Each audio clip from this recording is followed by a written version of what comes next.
స్వర్ణ ఉసిరికలు కురిపించి. ఒకానొకప్పుడు శంకరాచార్యుల వారు బ్రహ్మచారిగా ఉన్న రోజుల్లో భిక్షాటన చేయడానికి వెళ్ళారు. ఆశ్చర్యం ఏమిటంటే శంకరాచార్యుల వారు ఇంకా సన్యాసాశ్రమ స్వీకారం కూడా చేయలేదు. బ్రహ్మచారిగా ఉన్నారు. గురువు గారి దగ్గర శాస్త్రం చదువుకుంటున్నారు. శాస్త్రం చదువుకుంటున్నటువంటి రోజుల్లో ఆ రోజుల్లో ఉన్న సంప్రదాయాన్ని బట్టి భిక్షకి వెళ్ళి అన్ని ఇళ్ల దగ్గర భిక్షాటన చేసి తీసుకురావాలి. ఒక పేద బ్రాహ్మణి ఇంటి ముందు నిలబడ్డారు. గృహస్థాశ్రమంలో ఉన్న వ్యక్తికి ధనం యొక్క అవసరం ఎక్కువ ఉంటుంది అని ప్రతిపాదన చేస్తూ మొదలుపెట్టారు.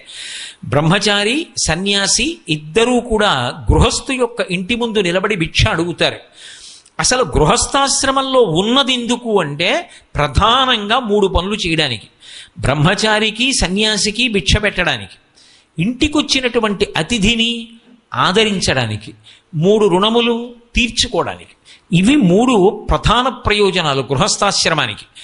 ఇంటి ముందుకొచ్చి బ్రహ్మచారి నిలబడ్డాడు.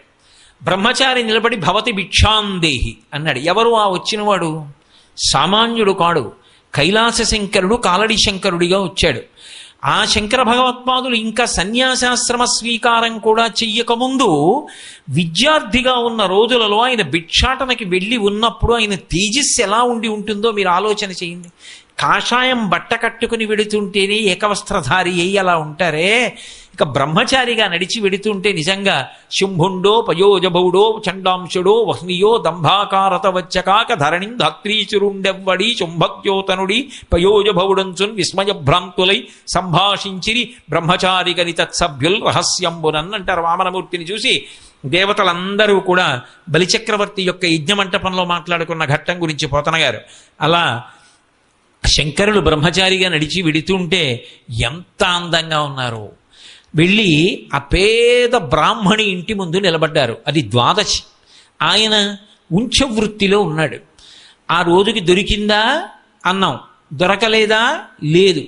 ఏకాదశి ఉపవాసం, ద్వాదశి పారణ. సూర్యోదయం అయ్యేటప్పటికే పారణ చెయ్యాలి. పైగా ద్వాదశి పారణకి ఒక నియమం ఉంది. ఉసిరికాయతో పారణ చెయ్యాలి. ముందు ఉసిరికాయ తినాలి. అసలు పారణ చేయకపోతే దోషం వస్తుంది ఏకాదశి వ్రతానికి. అదే కదా అంబరీషోపాఖ్యానం. అందుకు కొద్ది నీళ్లు పుచ్చుకున్నాడు. అందుకని కనీసం అన్నం దొరుకుతుందో దొరకదో తెలియదు. కనీసం తినడానికి ఉసిరికాయ ఉంటే ఏకాదశి నాటి ఉపవాస ఫలితం దక్కుతుంది. అందుకని ఇప్పుడు ఒక ఉసిరికాయ తెచ్చి ఆయన ఇంట్లో పెట్టాడు. అది ఎప్పుడు పెట్టాడు? ఇప్పుడు దొరికినప్పుడు తెచ్చి పెట్టాడు. అందువల్ల ఉసిరికాయ ఏమైపోయిందంటే ఎండిపోయింది. ఆ ఎండిపోయినటువంటి ఉసిరికాయ ఒక్కటి ఇంట్లో ఉంది. ఇప్పుడు ఈ పేద బ్రాహ్మణి ఇంటి ముందుకెళ్ళి బాలశంకరులు నిలబడ్డారు. బ్రహ్మచారి భవతి భిక్షాందేహి అన్నారు. ఆ తల్లి బయటికి వచ్చి చూసింది. మహాతేజోవంతుడు నమఃకపర్దినీచ వ్యుక్త కేశాయ చ, పెద్ద జటాజూటంతో ఉన్న పరమశివుడు సన్యాసాశ్రమంలో బోడిగుండుతో శంకరాచార్యుల వారిగా వచ్చాడు కదూ, అది శివతేజస్సు. పెద్ద జటాజూటంతో ఉన్న పరమశివుడు సన్యాసాశ్రమంలో బోడిగుండుతో శంకరాచార్యుల వారిగా వచ్చాడు కదూ, అది శివతేజస్సు. చూసింది. అయ్యయ్యో, ఇంటి ముందు బ్రహ్మచారి నిలబడ్డాడు. ఈ బ్రహ్మచారికి ఏదో ఒకటి వేయకపోతే ఆశ్రమం వ్యర్థమైపోతుంది. ఎందుకున్నట్టు గృహస్థాశ్రమంలో. కాబట్టి ఏదో ఒకటి వెయ్యాలి. పాపం ఆ తల్లికి ఏమి వేద్దామన్నా ఇంట్లో ఏమీ కనపడక కళ్ళంబట నీళ్ళొచ్చి ఆమె కన్నుల నుండి పడినటువంటి బాష్పధార కనకధారకి ప్రాతిపదిక. అందులో 3 దయాధారలు కలిస్తే కనకధార. ఏవా 3 దయాధారలు? ఒకటి లక్ష్మీదేవత యొక్క దయాధార. శంకర భగవత్పాదులు ఈ లోకాన్నంతటినీ అనుగ్రహించాలని కనకధారాస్తవం చేశారు. అందుకని శంకరుల దయాధార.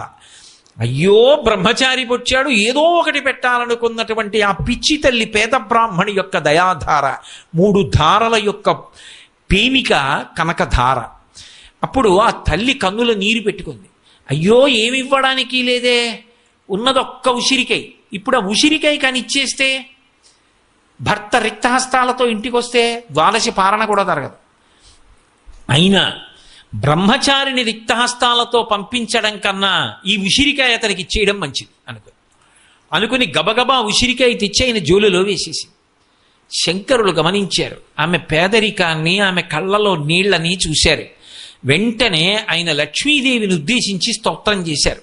వందే వందారు మందారమిందిరానంద కందళం అమందానంద సందోహ బంధురం సింధురాననం అంగం హరేః పులకభూషణమాశ్రయంతి భృంగాంగనేవ ముకుళాభరణంతమాలం అంగీకృతాఖిల విభూతిరపాంగలీలా మాంగల్యదాస్తు మమ మంగళదేవతాయాః. అసలు బాలశంకరుల కవిత ప్రౌఢిమ అద్భుతం. లక్ష్మి అంటే చూపులతో కదూ ఆవిడ అనుగ్రహం అంతా, స్తోత్రం అంతా ఆవిడ చూపులి. అసలు ఆ చూపుల మీద శంకరాచార్యుల వారు అసలు 5 సంవత్సరముల వయసున్న పిల్లవాడు ఇంత గాంభీర్యమైనటువంటి స్తోత్రాన్ని ఇంత గొప్పగా ఎలా అల్లాడో ఎలా చెప్పాడో ఆశ్చర్యంగా ఉంటుంది. శంకరాచార్యుల వారి జీవితంలో వారు చేసిన మొట్టమొదటి స్తోత్రం ఎవరి మీద అంటే లక్ష్మీదేవి మీద చేశారు. ఆయన లక్ష్మీదేవిని ఉద్దేశించి ఆవిడ చూపుల వైభవాన్ని వర్ణిస్తారు. అస్తమానం ఏదో అమ్మ నీ చూపు దరిద్రాన్ని పోగొడుతుంది, నీ చూపు దరిద్రాన్ని పోగొడుతుంది అంతేకాదు, ఒక్కొక్క శ్లోకంలో ఆయన వర్ణించినటువంటి తీరు పరమాద్భుతం. ముగ్ధా ముహుర్విదధతి వదనే మురారేః ప్రేమత్రపా ప్రణిహితాని గతాగతాని మాలాదృశోర్మధుకరీవ మహోత్పలేయ సామే శ్రియం దిశతు సాగర సంభవాయాః అంటారు. ముగ్ధా అని మొదలు పెడతారు. క్షీరసాగర మథనం జరిగినప్పుడు పుట్టినటువంటి లక్ష్మీదేవి గురించి వర్ణిస్తున్నారు. ఆమె పాలసముద్రంలోంచి పైకొచ్చి ఆలోచించింది. ఆవిడ ఆలోచించినప్పుడు ఏదో పేర్లు చెప్పలేదు. ఒక ఆయన మెడలో వేస్తే 5వ తనం ఎప్పుడూ ఉంటుందని చెప్పడం కష్టం. అంటే కాలంలో శాశ్వతంగా ఉండేవాళ్ళు కారు కదా అందరూ. ఒక ఆయనకి దగ్గరగా వెళ్ళడానికి ఉండదు, వేడి ఎక్కువ, ఆ స్వభావం చెప్పడంలోనే మీకు తెలిసిపోతూ ఉంటుంది. ఒక ఆయన ఒక చోట ఉంటాడని నమ్మకం లేదు, చంచలత్వం. ఒక ఆయనకి కామం అధికం. ఇలాంటి వాళ్ళందరికీ ఇల్లాలనవడం ఏమిటి? అసలు దయకి లాలిత్యానికి స్థానమైనటువంటి వాడు, ఎప్పుడూ కూడా మందబుద్ధి లేనివాడు, నిత్య చైతన్య స్వరూపుడు, ఆర్తులను ఆదుకునేవాడు. ఈయన మెడలో వైజయంతి మాల వేస్తానని తన మెడలో మాల తీసి విష్ణువు యొక్క మెడలో వేసింది ఆవిడ. అప్పుడు ఆ మెడలో వేసినప్పుడు చుట్టూ దేవతలందరూ ఉన్నారు. ఆయనని వరించింది. ఆయన్ని చూడాలని ఉంటుందా ఉండదా? ముగ్ధ అంటే ఇంకా అంత ధైర్యంగా భర్త వంక చూడడానికి సిద్ధపడగలిగినంత స్థితిని పొందినది కాదు. కొత్తగా ఇప్పుడే మెడలో మాల వేసింది, కానీ ఆయన్ని చూడాలని కోరుకుంది. స్వతంత్రించి చూస్తే ఇంతమంది చూసి ఎలా చూస్తోందో చూడు, ఇప్పుడు మాల వేసిందో లేదో అంటారు. అందుకని కొంచెం సిగ్గుంది, కానీ చూడకుండా ఉండలేని తనం ఉంది. అందుకని ముగ్ధా ముహుర్విదధతి వదనే మురారేః ప్రేమత్రపా ప్రణిహితాని గతా అగతాని. ఆమె ఇలా చూస్తోంది విష్ణువు వంక, కానీ విష్ణువు తనని చూస్తారేమో, ఒకవేళ చూస్తే తాను ఆయనని చూస్తున్నానన్న విషయం ఆయనకి తెలిసిపోతుందేమో, లేదు చుట్టూ ఉన్న వాళ్ళు ఎలా చూస్తోందో చూడని తను చూస్తున్నానన్న విషయం చూసేస్తారేమో. అందుకని చూసి చూడనట్టు చూసి చూపులు వెనక్కి తీసుకుంటోంది. అవి ఎలా ఉన్నాయంటేట, ఆ చూపు వెళ్ళి ఆయన మీద పడి వెనక్కి వస్తుంటే అవి మాలాదృశోర్ మధుకరీవ మహోత్పలేయ, తుమ్మెదల మాల కట్టినట్టు ఉన్నాయిట ఆ చూపులు. అలా ఆవిడ చూస్తుంటే ఆఖరికి ఆయన చూడకుండా ఎలా ఉంటాడు, ఆయన ఇలా చూశాడు. ఆయన ఈవిడ్ని చూశాడు. ఈవిడ చూస్తోందన్న విషయం ఆయనకి తెలిసిపోయిందని సిగ్గుతో తలంచుకుంది. అబ్బో, లీలాశకుడు కృష్ణకర్ణామృతంలో ఇంకో పరమాద్భుతం చేశాడు. ఇదో రుక్మిణీకృష్ణులకి వివాహం జరుగుతోంది, మధ్యలో తెరబట్టారు. ఏదో మధ్యలో ఆయన గాంభీర్యంగా తలెత్తి ఓసారి అలా అందరి వంక చూసినట్టు చూసి రుక్మిణీదేవి వంక చూస్తున్నాడు. ఆయన కోరిక ఏమిటంటే రుక్మిణీదేవి కూడా తన వంక చూస్తే బాగుండని. ఆవిడ ఇలాగే కూర్చుంది తలంచుకుని. ఆవిడ చూడలేదు. ఎంత పెళ్లి చేయించే బ్రహ్మస్థానంలో ఉన్నవాడైనా ఏదో బడలిక పక్కకి వెళ్ళడం, ఏదో వస్తువు తేవడం ఉండదండి. ఆ బ్రహ్మస్థానంలో ఉన్న ఆయన లేచి అలా వెళ్ళాడు. ఈయనేం చేశాడంటే రుక్మిణి అన్నాడు. ఆవిడ ఇలా తలైతే, ఇందాకడి నుంచి చూస్తున్నాను చూడమే ఒక్కసారి కూడా అన్నాడు. ఆవిడంది, నేను ఇలా చూస్తే బాగుండదని మెడలో పథకం వేసుకుని అందులో మీ ప్రతిబింబాన్ని ఇలా చూస్తున్నాను, సిగ్గుతో ఏం తలంచుకోలేదని. వాళ్ళిద్దరి యొక్క గొడుసుతనాన్ని చెప్పాడు లీలాంశకుడు. అలా ముగ్ధా ముహుర్విదధతి వదనే మురారే ప్రేమత్రపా ప్రణిహిత నిగతా గతాని మాలాదృశోర్మధుకరీవ మహోత్పలేయా సామే శ్రియం దిశతు సాగర సంభవాయా. ఆ చూపు ఉందే అమ్మా, అది శ్రీ మహావిష్ణువుకి సంతోషాన్ని ఇస్తుంది. కాలాంబుదాలి లలితోరసి కైటభారే అంటారు. నల్లగా ఉండేటటువంటి విష్ణువుతో కలిసి ఉన్నప్పుడు మెరుపు తీగలా ఉంటావు. నువ్వు లేనిది ఆయన ఎక్కడ శోభిస్తాడు? అసలుట విచిత్రం ఏమిటంటే, ఆయన చేసినటువంటి సృష్టి రచన అంతా చేసేసి చూపులతో కదు చేస్తాడు. ఆయన ఏం కష్టపడి తాపి మీ స్త్రీలు అన్ని పట్టుకొచ్చి ఏం చేయడు. అందుకే కదా పోతన గారు భాగవతం ప్రారంభిస్తూ శ్రీకైవల్య పదంబు చేరుటకునై చింతించదన్ లోకరక్షైకారంభకు భక్తపాలన కళా సంరంభకు దానవోద్రేక స్తంభకు కేళిలోల విలస దృగ్జాల సంభూత నానా కంజాత భవాండ కుంభకు మహానందాంగనా ఢింబకున్ అంటారు. కేవలము తన చూపుల చేత సమస్త బ్రహ్మాండములను సృష్టించి, అన్నీ బాగా సృష్టించానా అంటే ఎవరి వంక చూస్తాడంటేట, ఒక్కసారి లక్ష్మీదేవి వంక చూసి ఆవిడ్ని అని అడుగుతాట, ఎలా ఉన్నాయి బ్రహ్మాండాలు, బాగా సృష్టించానా అంటాడు తన చూపుల చేత. ఆవిడ శ్రేయసే మేస్తు భూయశ్రీ సమస్త చిరదత్విధాన వ్యసనం హరే అంగీకారభిరాలోకై సార్థయన్యై కృతోంజలి. ఆవిడ వంకిలా చూస్తే ఆవిడిలా చూసి అంటే చాలట, సార్థయన్యై కృతోంజలి. అబ్బా నేను చేసిన పని చాలా బాగుంది. చిత్రం ఏమిటంటే, లక్ష్మీదేవి గురించి స్తోత్రం చేస్తున్నప్పుడు చాలా పొంగిపోయేవాడు ఎవరంటేట శ్రీ మహావిష్ణువు. ఆయన కవచాన్ని భేదించడం ఎవరికి సాధ్యం కాదు. రాక్షసులు కూడా ఆయన కవచాన్ని భేదించరు. కానీ 100 కవచాలు కట్టు కూర్చుంటాట. ఎందుకు కూర్చుంటాడంటేట, ఏమో ఎప్పుడు ఏ సాధు పురుషుణ్ణి బాధ పెట్టడానికి ఏ రాక్షసుడు వస్తాడో. అకస్మాత్తుగా ప్రహ్లాదుణ్ణి ఏడిరా ఎక్కడున్నాడు విష్ణు అని అడగల హిరణ్యకశిపుడు. అందుకని ఎవరితో యుద్ధానికి వెళ్లాలో అని 100 కవచాలు కట్టుకుంటాట. ఈ 100 కవచాల్లో ఒక్క కవచం పిట్లిపోయేటట్టుగా చెయ్యగలిగినటువంటి శత్రువు ఉండడు. కానీ 100 కవచాలు పిట్ల కొట్టగలిగిన వాడు ఎవరంటే లక్ష్మీదేవి భక్తుడు పిట్ల కొట్టేస్తాట. ఆయన వలన ఈ 100 కవచాలు బద్దలైపోతాయిట. ఎందుకు బద్దలైపోతాయో తెలుసా? శ్రియశ్రీ శ్రీరంగేశయతవచ హృద్యాం భగవతీం శ్రియం తత్వో పుచ్చై ప్రణామ శృణుతరాం దృశౌతే భూయాస్తాం సుఖతరళతారే శ్రవణత పునః హర్షోత్కర్షాత్ స్ఫుటత భుజయో కంచుక శతం అన్నారు. లక్ష్మీదేవి గురించి చెప్తుంటేట, ఆవిడ యొక్క గొప్పతనాన్ని చెప్తుంటే, అబ్బా మా ఆవిడ ఇంత గొప్పదని సంతోషపడిపోయి ఇలా ఇలా పొంగిపోతుంటే కవచాలన్నీ పిట్లిపోతాయిటే. ఆయన కవచాలు పిట్ల కొట్టగలిగిన వాడు ఎవరంటే ఒక్క భక్తుడే. అది కూడా ఎవరు? లక్ష్మీదేవి భక్తుడు విష్ణువు యొక్క 100 కవచములు బద్దలయ్యేట్టు చేయగలడు. అలా ఆయనని కూడా సంతోషపెట్టగలిగిన తల్లి ఎవరంటే ఆ తల్లి ఒక్కతే. ఆమెయే సంతోషపెట్టగలదు.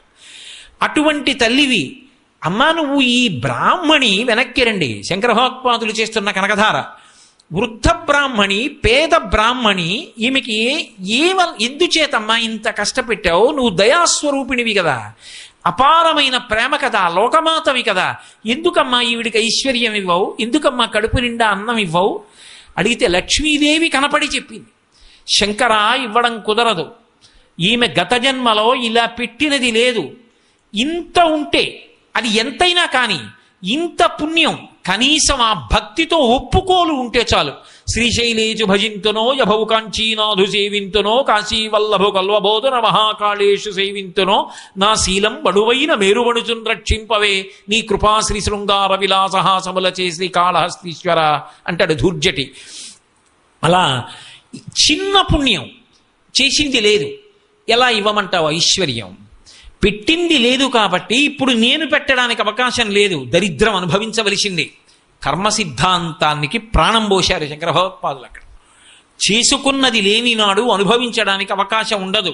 ఈ జన్మతో సరికాదుగా, ఈ జీవుడు మళ్ళీ ఇంకో శరీరంలో కెడతాడుగా, అక్కడ భార్య ఉంటుంది, బిడ్డలు ఉంటారుగా, ఇంట్లో ఉన్న వాళ్ళందరితో పాటు వాణ్ణి కూడా లెక్కలో పెట్టుకోవాలిగా. కొడుకు గురించి ఆలోచించావు మంచిదే, కోడల గురించి ఆలోచించావు మంచిదే, మనవల గురించి ఆలోచించావు, కూతురు గురించి, అల్లుడు గురించి, భార్య గురించి, పక్కింటి వాళ్ళ గురించి, అందరి గురించి ఆలోచించావు మంచిదే. నీ జీవుడు గురించి వాడు తరించడానికి ఇలా పెట్టింది ఏదో ఉండాలిగా. ఇలా పెట్టాలి, లేకపోతే ఏదో సేవ చెయ్యాలి, ఏదో పుణ్యం చెయ్యాలి. ఏదీ చెయ్యకపోతే వీడెలా తరిస్తాడు? వీడు పాడైపోడు. ఉద్ధరేణ ఆత్మనాత్మానం, నిన్ను నువ్వు ఉద్ధరించుకోవాలి, ఎవడు ఉద్ధరిస్తాడు? అందుకే చేసినది లేదు శంకర, ఎలా ఇమ్మంటావు ఐశ్వర్యం? కుదరదు. శంకర భగవత్పాదులు ఒక అద్భుతమైన శ్లోకం చెప్పారు. దద్యా దయానుపవనో ద్రవిణాంబుధారా అస్మిన్న కించన విహంగ శిశవిషణ్ణే దుష్కర్మ ఘర్మమపనీయ చిరాయ దూరం నారాయణ ప్రణయినీ నయనాంబువాహ. నిజమేనమ్మా, ఈవిడ దుష్కర్మ చేసింది, మంచి పని చేయలేదు.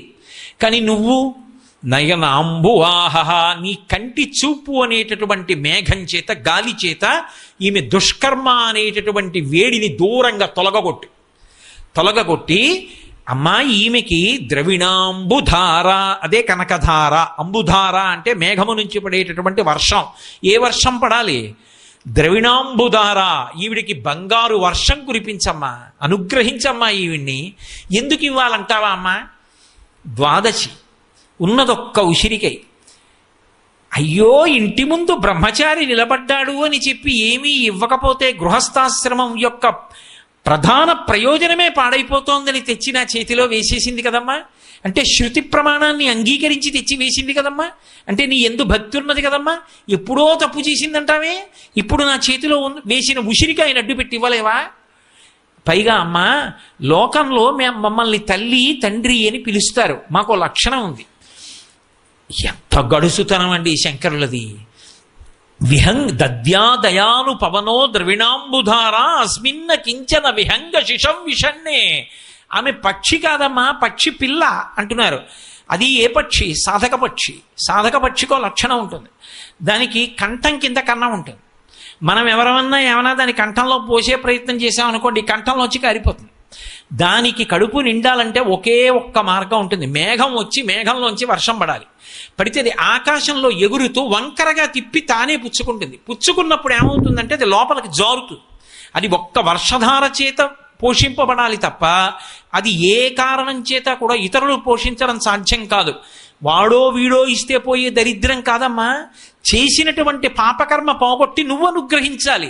అందుకనమ్మా చేసిన తప్పులు మన్నించి అనుగ్రహించమ్మా. అమ్మా, లోకంలో సామాన్యమైన తల్లులు తండ్రులే పిల్ల ఏడిస్తే చూడలేరు ఆకలితో. అది విహంగ శిశం విషణ్ణే. పక్షులకు ఆకలి ఎక్కువ, గంధర్వులకు కామం ఎక్కువ, సర్పములకు భయం ఎక్కువ, రాక్షసులకు కోపం ఎక్కువ. ఒక్కొక్క జాతికి ఒక్కొక్క లక్షణం. పక్షి పిల్ల మరీ ఆకలి ఎక్కువ, అది స్వతంత్రంగా సంపాదించుకోలేదు. తల్లి వెళ్ళి తీసుకొచ్చి పెట్టాలి. ఎవరా తల్లి? నువ్వే. లోకములకు తల్లివి. నువ్వు గతంలో పాపం చేసావు, నీ నోట్లో నేనేం పెట్టాలని నువ్వు భీష్మించి కూర్చుంటే, అమ్మా మేమే పిల్ల ఏడిస్తే పెడతాం, లోకములను కన్న తల్లివి పాపం చేసిందని పెట్టవా? కురిపించమ్మా దయతో. ఎప్పుడో పాపం చేస్తే కోటవతల పాలయమ్మ నీ కంటి చూపుతో, ఒక్క చూపు అనుగ్రహంతో చూడు అంతే. దుష్కర్మ ఘర్మమపనీయ చిరాయ దూరం నారాయణ ప్రణయిని నయనాంబువాహ. నీ కంటి చూపు చేత కురిపించమ్మా ద్రవిణాంబుధార అన్నారు. తల్లి మహాసంతోషాన్ని పొంది 1:48 కురిపించింది స్వర్ణ ఉసిరికలు. అప్పుడంది లక్ష్మీదేవి, శంకరా నువ్వు అడిగినందుకు నేను వెంటనే ఇవ్వచ్చు. ఎందుకు ఇవ్వలేదో తెలుసా? నేను ఇచ్చేస్తే నువ్వు ఈ స్తోత్రం చెయ్యవు. నువ్వు ఈ స్తోత్రం చెయ్యకపోతే గతంలో చేసిన పాపాలకి ఇప్పుడు కష్టాలు పడుతున్న వాళ్ళు చెయ్యడానికి ఒక స్తోత్రం ఉండదు. కారణజన్ముడివి, నీ నోటి వెంట రావాలి పరమ ప్రామాణికమైన స్తోత్రం. దాన్ని లోకమంతా అనుసంధానం చేసుకోవాలి. నీ నోటి వెంట స్తోత్రం వచ్చేటట్టు చెయ్యడానికే ఇవ్వకుండా బెట్టు చేసి స్తోత్రం చేయించి కనకధార కురిపించానండి. అందుకే మనం నిరంతర ప్రయత్నం దేని కొరకు చెయ్యాలి అంటే, పరమ ప్రేమతో ఆ తల్లి మన వంక చూసుకునేటట్టుగా, మనని చూసేటట్టుగా మనం బ్రతకగలిగితే అదే పాత్రత. దాని చేతనే సమస్తము వనగొడుతాయి. ఆ తల్లి బిడ్డల పట్ల ఎంత ప్రేమైకమూర్తి అయినటువంటి తల్లో, ఆమె భర్త పట్ల అంతటి మహాపతివ్రత. మీరు చూడండి, ఇవి రెండు ఏకకాలమనందు రాణిస్తాయి. అందుకే ఈ రెండు విడివిడి గుణాలు కావు, ఈ రెండు ఒకసారి శోభిస్తాయి. ఎప్పుడైనా సరే ఆమె జగన్మాత, లోకములకంతటికీ తల్లి. ఆమె శ్రీ మహావిష్ణువు యొక్క ఇల్లాలు. ఆయన ఆమె వంక చూసినప్పుడు అనురాగంతో చూస్తాడు, ఆమె ఆయన వంక చూసినప్పుడు అనురాగంతో చూస్తుంది. కానీ ఆమె వంక మనం చూసినప్పుడు అమ్మా నీ బిడ్డనమ్మా అని పరమభక్తితో చూస్తాం. ఆమె మన వంక చూసినప్పుడు పరమ ప్రీతితో బిడ్డన్ని చూసినట్టు చూస్తుంది. అది శుద్ధి. ఆమె వద్దకి వెళ్ళి నిలబడినప్పుడు ఏ బుద్ధితో నిలబడగలగాలి అంటే, అమ్మా నేను నీ బిడ్డన్నమ్మా అని నిలబడగలగాలి. అమ్మ దగ్గరికి వెళ్ళినటువంటి బిడ్డ అమ్మా అన్న ప్రేమతో వెడతాడు తప్ప అమ్మా నేను ఇది అని తగిలించుకున్నవేవి పెట్టుకుని వెళ్ళడు. ఆయన జిల్లా కలెక్టర్ కానివ్వండి, రాష్ట్ర ప్రభుత్వ ప్రధాన కార్యదర్శి కానివ్వండి, అమ్మ దగ్గరికి వెళ్ళినప్పుడు మాత్రం నేను ఇంత పెద్ద పదవిలో ఉన్నవాడిని వెళ్ళడు. అమ్మ దగ్గరికి కొడుకుగా వెడుతున్నాను, ఆ అమ్మ దగ్గరికి వెళ్ళి కూర్చున్నప్పుడు అమ్మా అని ఆ చెయ్యి పట్టుకుని అమ్మని పిలిచి అమ్మ మాట్లాడుతుంటే అమ్మ అన్నం పెడితే నాన్న అలిసిపోతున్నావురా, రాత్రి ఎప్పుడో వస్తున్నావురా, ఏ ఉద్యోగం ఏమిటో, పూర్వమేనయం పెద్దవాడి అవుతున్నావు, పెద్ద పెద్ద బాధ్యతలు అంటావు, ఎప్పుడో రాత్రి 11ంటికి వస్తావు, వచ్చి కూడా ఏదో ఆలోచిస్తావు, ఎప్పుడూ ఫోన్ మాట్లాడతావు, బిడ్డల మీద అంత ప్రేమ. ఆ అమ్మ వాత్సల్యంతో మాట్లాడుతుంటే, అమ్మ తల నిమురుతుంటే, చేస్తున్న ఉద్యోగం ఏమిటో కూడా అమ్మకి తెలియకపోయినా బెంగ పెట్టుకుంటుంటే, అమ్మని చూసి కొడుకు తన ఉద్యోగాన్ని గుర్తు తెచ్చుకుంటాడా? అమ్మని చూసి పకపక నవ్వి అమ్మా నీ చెయ్యి ఒక్కసారి నా తల మీద పెట్టు, అన్నీ హేళగా నిర్వర్తించేస్తానమ్మా అని ఆ అమ్మ చెయ్యి పట్టుకుని మురిసిపోతాడా? అమ్మ స్పర్శ బిడ్డడికి ఓదార్పు. అమ్మ దగ్గరికి వెడితే బిడ్డణ్ణి ఈ భావన తప్ప ఇంకొక భావన ఉండదు. నేను మగవాణ్ణి, నేను పురుషుణ్ణి, ఈ భావనలు ఏమి ఉండవు. అందుకే శివే శృంగారార్ధ్ర తదితరజనే కుచ్చనపర అంటారు సౌందర్యలహరిలో శంకర భగవత్పాదు. నేను మగవాణ్ణి అని వెళ్ళి నిలబడిన వాడి పట్ల ఆమె రౌద్ర స్వరూపంతో చూస్తుంది. కానీ అమ్మ నేను నీ బిడ్డన్నమ్మా అని వెళ్ళి ఎవరు చూస్తారో వాళ్ళ పట్ల పరమ ప్రేమతో చూస్తుంది. అందుకే అమ్మవారికి 2 నామములు అన్వయం అవుతాయి. మీరు చూడండి, శంకర భగవత్పాదుల దృష్టికోణం ఉన్నవాడికి, ఆయన పాదములు నమ్ముకున్నవాడికి భేదం చెప్పడం చాలా కష్టం. ఉన్నది ఒకటే తత్వం అయినప్పుడు ఆమెని మీరు లలిత అనండి, ఆమెని మీరు దుర్గనండి, ఆమెని మీరు పార్వతి అనండి, సరస్వతి అనండి, లక్ష్మి అనండి, తత్వము మాత్రం ఒక్కటే. తత్వము ఒక్కటే అనేటటువంటిది నిర్వివాదాంశం, అందులో ఇంకేమీ సందేహం లేదు. ఎందుకో తెలుసా?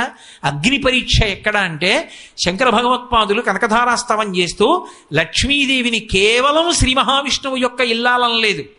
గీర్దేవతేతి గరుడధ్వజ సుందరీతి శాకంభరీతి శశిశేఖరవల్లభేతి సృష్టి స్థితి ప్రళయకేళుష సంస్థితాయై తస్మై నమస్త్రిభువనైక గురోస్తరుణ్యై అన్నారు. గీర్దేవతేతి చతుర్ముఖ బ్రహ్మగారి ఇల్లాలైనటువంటి సరస్వతీ స్వరూపంగా లోకాన్ని అనుగ్రహించి చదువునిచ్చిన నువ్వే. గరుడధ్వజ సుందరీతి గరుడ వాహనాన్ని అధిరోహించి వెళ్ళేటటువంటి శ్రీ మహావిష్ణువు యొక్క ఇల్లాలైనటువంటి లక్ష్మీ స్వరూపంగా లోకాలకి సంపదలిచ్చిన నువ్వే.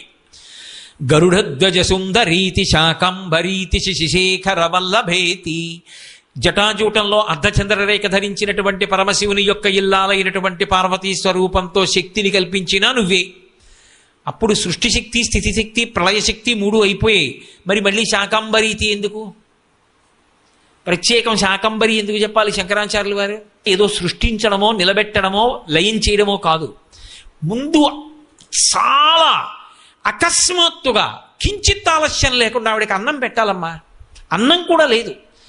నువ్వు అలా పెట్టగలిగిన దానివి. ఎందుకని?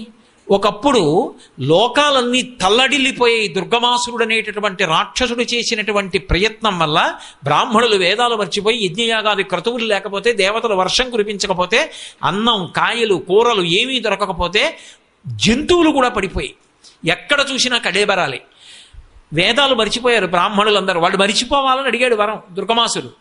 అప్పుడు అమ్మవారిని కీర్తిస్తే అమ్మవారు కనపడింది. కీర్తించడానికి మాత్రమే ఏం గుర్తుంది? అమ్మా నువ్వు రక్షించాలన్నారంతే. రక్షించాలంటే నేను ఇంకా ఎప్పుడో వర్షం కురిపిస్తాను, ఎప్పుడో పంట పండుతుందంటే వీళ్ళు బతికేదెలా? వెంటనే ఆవిడ శాకంబరిగా వచ్చింది. ఒంటి నిండా కాయలు, పళ్ళు పట్టుకుని శతాక్షి అయి ఒంటి నిండా కన్నులతో ఆ కన్నులలోంచి వర్షాలు కురిపిస్తూ వచ్చింది. లోకాలన్నీ కాయలు పళ్ళు తిని బతికాయి, జంతువులన్నీ బతికాయి, నీళ్లు దొరికాయి. అమ్మా ఒకప్పుడు వేదములు మరిచిపోయిన బ్రాహ్మణుల్ని అనుగ్రహించడానికి, లోకాలను అనుగ్రహించడానికి శాకంబరి వై వచ్చావు. ఆర్తితో పిలిస్తే ఇవాళ ఈవిడికి అన్నం పెట్టవా? అందుకని మళ్ళీ గీర్దేవతేతి గరుడధ్వజ సుందరీతి శాకంబరేతి శశిశేఖర వల్లభేతి సృష్టి స్థితి ప్రళయకేలుష సంస్థితాయి తస్మై నమస్త్రిభువనైక గురోస్తరుణ్యై. నాకు అన్వయం కాదు శంకర అందే అమ్మవారు. నువ్వు సరస్వతి అని పిలిచావు, తెల్లని బట్ట కట్టుకునిస్తుంది శరజ్యోత్సన శుద్ధాం చీత జటాజూట మకుటాం వరత్రా సత్రాణ స్ఫటిక గుటికా పుస్తక కరాం సకుర్ణత్వా నత్వా కథమివ సతాం సన్నిధతే మధుక్షీరత్రాక్ష మధురి మధురీణాహ పణితయ. నీకు సంపద కావాలన్నావు పచ్చబట్ట కట్టుకుని ఇస్తుంది, నీకు శక్తి కావాలన్నావు ఎర్రబట్ట కట్టుకుని ఇస్తుంది. ఏమి ఐఏఎస్ చదువుకుంటే ప్రభుత్వం నియమించిన ఒక జిల్లా కలెక్టర్ గారే డిస్ట్రిక్ట్ మెజిస్ట్రేట్ అయి తీర్పు చెప్పచ్చు, కలెక్టర్ గారే ఏ కార్యాలయంలోకి వెళ్ళి ఫైళ్లు సీజ్ చేయొచ్చు, ఆయనే అగ్ని ప్రమాదం జరిగితే పరిహారం ప్రకటించవచ్చు, ఆయనకే కోపం వచ్చి సంఘం సరిగ్గా ప్రవర్తించకపోతే కాల్చవతల బారైండి అని చెప్పచ్చు, ఫైర్ అని ఆర్డర్ ఇవ్వచ్చు. ఇన్ని అధికారాలు ఒక వ్యక్తిలో ఉండి ఆయనే జ్యుడిషియరీ, ఆయనే ఎగ్జిక్యూటివ్, అన్ని ఆయనలో ఉన్నప్పుడు మనం పెట్టుకున్న వ్యవస్థలోనే జిల్లా కలెక్టర్ గారిలో అన్ని అధికారాలు ఉంటే భగవంతుని యందు అన్ని అధికారములు కేంద్రీకృతమై సంపదనిచ్చినప్పుడు లక్ష్మి, చదువిచ్చినప్పుడు సరస్వతి, శక్తినిచ్చినప్పుడు పార్వతి అయి మూడు మూర్తుల సమాహార స్వరూపమై లక్ష్మిగా పేరుతో కీర్తింపబడుతోందని నేనంటే మీకు ఆశ్చర్యం ఎందుకు?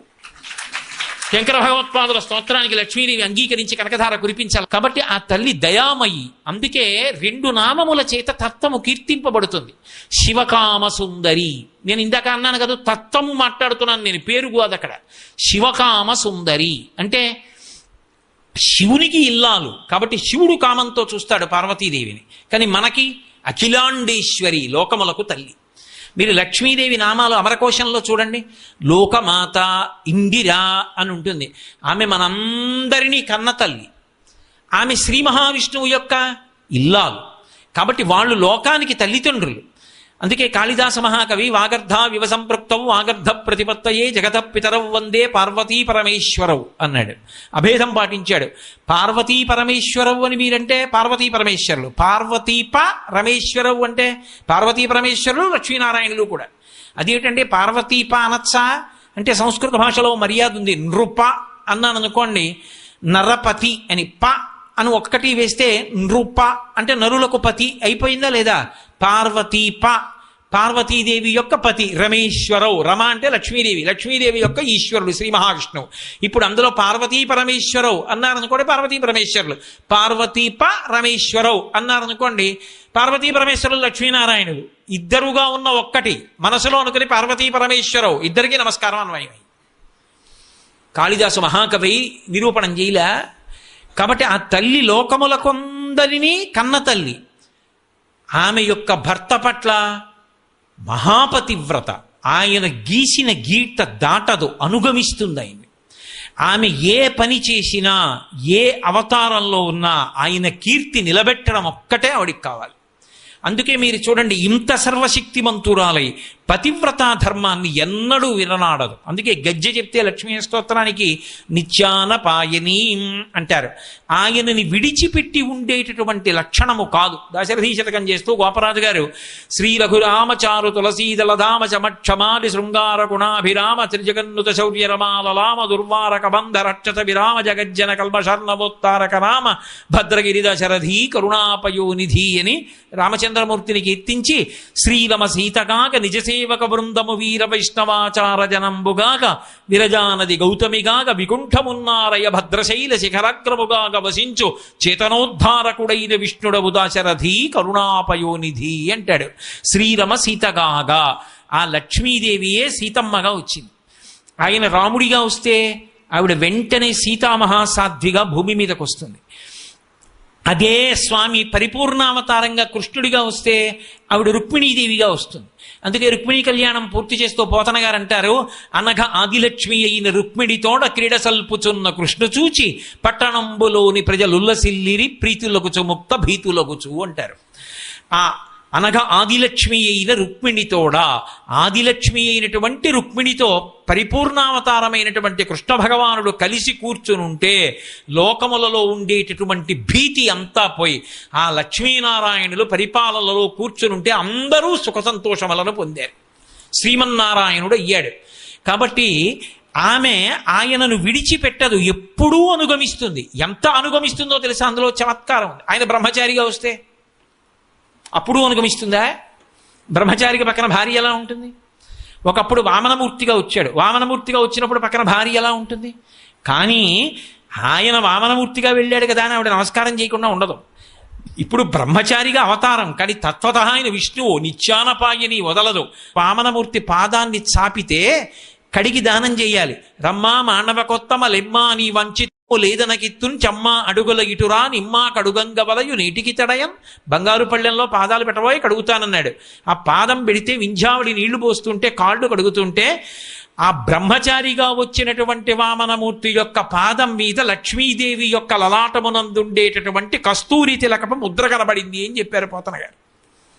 మరి బ్రహ్మచారిగా ఉన్నటువంటి వామనమూర్తి పాదం మీద లక్ష్మీదేవి లలాటమునందున్న కస్తూరి తిలకం ఎలా వస్తుంది అంటే, ఆ తల్లి మహాపతివ్రత ప్రతిరోజు మోకాళ్ల మీద వంగి శ్రీ మహావిష్ణువు యొక్క పాదములకు నమస్కరించినప్పుడు ఆమె లలాటమనందున్నటువంటి బొట్టు ఆయన పాదములకు ముద్రగా పడుతుంది. కాబట్టి ఆయన బ్రహ్మచారిగా ఉన్నాడని అనుగమించడం మానదు. ఆయన ఎక్కడ ఉండనివ్వండి ఆయన అనుగమిస్తుంది. అసలు ఆయన శక్తి స్వరూపమే కదండి, ఆయన తేజస్సే ఆవిడ. శివశక్త్యాయుక్తో ఇది భవతి శక్త ప్రభవితం నచే దేవం దేవో నఖలు కుశల స్పందితుమపి అతస్వామారాధ్యాం హరిహర విరించాది విరతి ప్రణంతుం స్తోతుం వా కథమకృత పుణ్య ప్రభవతి అంటారు శంకరులు సౌందర్యలహరి ప్రారంభంలోనే. అటువంటి తల్లి ఆమె ఎప్పుడు ఎక్కడ ఏది చేసినా కేవలంగా స్వామిని దృష్టిలో పెట్టుకుని ఆయన యొక్క ఔన్నత్యానికి, ఆయన యొక్క కీర్తి ప్రకాశించడానికి ప్రవర్తిస్తుంది తప్ప ఆయనకి గౌరవం తగ్గేటట్టుగా మాత్రం ఒక్క విషయంలో కూడా ఆమె ప్రవర్తించదు. అంతటి మహాపతివ్రత, లోకములకు ఆదర్శనీయమైనటువంటి మహిళగా నిలబడేటటువంటి ప్రథమ మహిళ ఎవరు అంటే లక్ష్మీదేవి. ఆమె శ్రీ మహిళ. మొట్టమొదట లోకంలో ఉండేటటువంటి స్త్రీలకందరికీ కూడా ఆదర్శ మహిళ అని పిలవవలసి వస్తే ఎవరు అంటే లక్ష్మీదేవి. ఆమె లోకానికి నిరూపణం చేస్తుంది. ఇలా ఉండాలి సుమా అని నిరూపణం చేసేదెవరు అంటే ఆ తల్లి. అందుకే బహుకాలంబు తపించి వ్రతముల్ పాటించి కామించి నీ మహినీయోజ్వల పాదరేణు కణ సంస్పర్శాధికారంబు శ్రీ మహిళారత్నము తొల్లె కంచనది నేమం బేమియుంలేక నీ పాద యుగాహతింబడసెనీడచ్చద్భుతం ఈశ్వరా అంటారు పోతన గారు భాగవతంలో. బహుకాలంబు తపించి వ్రతములు పాటించి కామించి నీ మహనీయోజ్వల పాదరేణు సంస్పర్శాధికారంబు శ్రీ మహిళారత్నము తుల్లికాంచే. ఆవిడికి శ్రీ మహిళారత్నము అని కీర్తి కట్టబెట్టారు పోతన గారు. అటువంటి తల్లి ఆమె నిత్యానపాయని, మహాపతివ్రత. ఎన్నడూ స్వామిని విడిచిపెట్టి ఒక్క క్షణమైనా ఉండదు. చెట్టు లాంటి పరమాత్మని ఆ శ్రీమన్నారాయణుడు, అది కానుగ చెట్టు అనుకోండి, నల్లటి చెట్టు. ఆ నల్లటి చెట్టుని బంగారు రంగులో ఉన్న ఒక తీగ అల్లుకుంది. అల్లుకున్నప్పుడు దానికి పెద్ద పెద్ద పువ్వులు ఉన్నాయి. ఆ పువ్వులు కాండమునకు నొక్కుకునేటట్టుగా అల్లుకుంది. అలా నువ్వు మాకు ఎలా దర్శనమివ్వాలంటే అనుకలతను కాండాలింగనారంభశుంభత్ ప్రతిదిశ భుజ శాఖా శ్రీసఖానోకహర్ది స్తననయన గుళుచ్ఛస్పార పుష్పద్విరేఫ రచయితుమయి లక్ష్మీ కల్పవల్లీ కటాక్షాన్. నీ స్తనములను అనబడేటటువంటి పెద్ద పెద్ద పువ్వులు, స్వామి అనబడేటటువంటి ఆ వృక్షము దానికి గట్టిగా నొక్కుకునేటట్టుగా ఆయనని గాఢాలింగనం చేసుకుని మీరిద్దరు నీలతోజిత మధ్యస్థ విద్యుల్లీకే భువాస్వర అన్నట్టుగా సౌదామినితో కూడుకున్నటువంటి నల్లమబ్బ ఎలా ఉంటుందో అలా ఇద్దరూ కలిసి మాకు దర్శనమివ్వండమ్మా అని అడుగుతారు సంప్రదాయం. మనం ఇప్పుడు ఉపాసన చేసినా అమ్మవారితో కలిసి ఉన్న అయ్యవారిని ఉపాసన చేస్తాం తప్ప ఒక్కడిని ఉపాసన చెయ్యం. శంకరులు కూడా అందుకే శివానందలహరి చేస్తూ శివస్వరూపాన్ని చెప్పినప్పుడు సంధ్యారంభ విజృంభితం శృతిశిరస్థానాంతరాధిష్ఠితం సప్రేమ భ్రమరాభిరామసకృత్సద్వాసనాశోభితం భోగీంద్రాభరణం సమస్త సుమన పూజ్యం గుణావిష్కృతం సేవే శ్రీగిరి మల్లికార్జున మహాలింగం శివాలింగితం అంటారు. అర్జున వృక్షం తెల్లమద్ది చెట్టుతో శివుణ్ణి పోలుస్తారు. తెల్లమద్ది చెట్టుకి మల్లెతీగ అల్లుకుంటే, ఎందుకంటే సంధ్యారంభ విజృంభితం, మల్లెతీగ సాయంకాలం వేళ బాగా పుష్పిస్తుంది, అప్పుడు విచ్చుకుంటాయి మల్లెపూలు. సాయంకాలం వేళ విచ్చుకునేటటువంటి మల్లె పువ్వులలో ఉన్నటువంటి మల్లెతీగ తెల్లని అర్జున వృక్షానికి మద్ది చెట్టుకి చుట్టుకుంటే ఎలా ఉంటుందో అలా పార్వతీదేవి చేత గాఢముగా లింగనము చేయబడినటువంటి పరమశివ స్వరూపము మా కన్నుల ఎదుట సాక్షాత్కరించుగాక అని ప్రార్థన చేస్తారు. అందుకని ఆ తల్లి మహాపతివ్రత. అందుకే ఆమెను ఎప్పుడైనా వచ్చి ఉండమ్మా అని అడిగినప్పుడు ఒక కన్న తల్లి తత్వంతో ఆవిడికి అత్యంత ప్రీతిపాత్రమైనది స్థిర నివాసం కావాలి అంటే ఎప్పుడు ఉంటుంది? మీరు ఆలోచించండి. నా కూతురే ఉందనుకోండి, నా కూతురు మా ఇంటికి వచ్చింది అనుకోండి, అమ్మాయి ఇంకొక వారం రోజులు ఉండవే, ఎన్నాళ్ళైందో నువ్వు వచ్చి అన్నాను అనుకోండి, నాన్నగారండి ఆయనకి వంట రాదు నాన్నగారండి, వేలు కాలింది చెయ్యి కాలింది అంటారు నాన్నగారండి, ఇక్కడ నాకు అన్నం సహించదు నాన్నగారండి అని వెళ్ళిపోతుంది. ఆయన పక్కన లేకపోతే ఇంకొక వారం ఉండదు. పోనీ ఇద్దరూ కలిసి వచ్చారు, ఏమయ్యా అది ఒక్కదాన్ని ఉండమంటే ఉండదు, ఇద్దరు ఉండండి అయ్యా ఒక్క వారం అన్నాను. పిల్లలు అక్కడ ఉన్నారు కదా మామయ్య గారండి, వాళ్ళు మళ్ళీ అమ్మా నాన్న అని బెంగ పెట్టుకుంటారండి అండి. పిల్లలు ఆయన అది కూడా వచ్చారనుకోండి, ఓ వారం ఉండండి అని అడిగాను అనుకోండి, ఆయన వంక చూస్తే అన్నాడు అనుకోండి, పిల్లలు తాతగారి దగ్గర ఉందాం తాతగారి దగ్గర ఉందాం అన్నాను. వారం 10 రోజులు ఉంటారు అందరూ ఉంటే. అందుకే లక్ష్మీదేవిని పిలిస్తే ఎలా పిలుస్తారంటే ఆనందకర్దమశ్చైవ చిక్లీత ఇతి విశ్రుతాః. అమ్మా నువ్వు వచ్చినప్పుడు ఎలా వస్తావో తెలుసా, ఒక్కదానివి రావద్దు మా ఇంటికి. నువ్వు వచ్చినప్పుడు ఆనందుడు, కర్దముడు, చిక్లీతుడు వీళ్ళు ముగ్గురు లక్ష్మీదేవి యొక్క కుమారులు, నీ బిడ్డలతో రా. ఆనందకర్దమశ్చైవ చిక్లీత ఇతి విశ్రుతాః. వాళ్ళెవరు? త్వయ పుత్రాః స్వయం శ్రీదేవీ దేవత. నువ్వు ఈ ముగ్గురు కొడుకులతో రా. మళ్ళీ ముగ్గురు కొడుకులతో వచ్చాను ఆయన అనకు, ఆయనతో కూడా రా. ఆయనతోటి పిల్లలతోటి రా, ఉండు, ఇంకెక్కడికి వెడుతుంది, హాయిగా కూర్చుంటుంది. ఎప్పుడు? పుట్టింటికొచ్చి ఉండిపోయే పిల్ల అని మీరు అనుకోకండి, భక్తుడి గుండెల్లోకి వచ్చింది. ఎప్పుడు వస్తుంది? భృంగీచ్ఛానటనోత్కటక్కరిమదగ్రాహీ స్ఫురన్మాదవాహ్లాదో నాదగితో మహాచితవ పంచేషుణాచాధృత సత్పక్ష సమనోవనేష సపున సాక్షాన్ మదీయే మనోరాజీవే భ్రమరాధిపో విహరతాం శ్రీశైలవాసీ విభు అంటారు శంకర భగవత్పాదులు. ఇక్కడ భక్తి అన్న మకరందం ఉందనుకోండి, అది పుట్టినిల్లు కాదు, భక్తుడి యొక్క గుండె అది నివాసం చేసుకుని లక్ష్మీనారాయణులు బిడ్డలతో కలిసి వచ్చి కూర్చుంటారు. ఇక అక్కడ కూర్చుంటే ఇంకెందుకు ఎడతారు? అందుకని అమ్మ నువ్వు ఒక్కదానివి రాకు. ఆనందకర్దమశ్చైవ చిక్లీత ఇతి విశ్రుతాః. నీ బిడ్డలతో రా, స్వామితో రా, వచ్చి ఉండు అని పిలుస్తారు. అంటే ఆ జగన్మాతృత్వంలో, ఆ లోకమాతృత్వంలో ఆ తల్లి యొక్క కరుణా హృదయం, ఆవిడ పాతివ్రత్యం, ఆవిడ లోకంలో ఉండేటటువంటి మహిళలందరికీ కూడా ఆదర్శమూర్తి అయి భర్తని అనుగమిస్తే గుండెల్లోకి ఎలా చేరచ్చో, ఒక స్త్రీ హృదయం ఎలా ఉంటుందో, ఎంత పరిపక్వతని పొంది ఎంత సంస్కారయుతంగా భర్తని గురించి ఆలోచిస్తారో, అలా ఆలోచించబట్టి కదూ పతివ్రతలైన స్త్రీల వలన నెలకి 3 వానల్లో 1 వాన అని శాస్త్రం నిర్దేశించింది.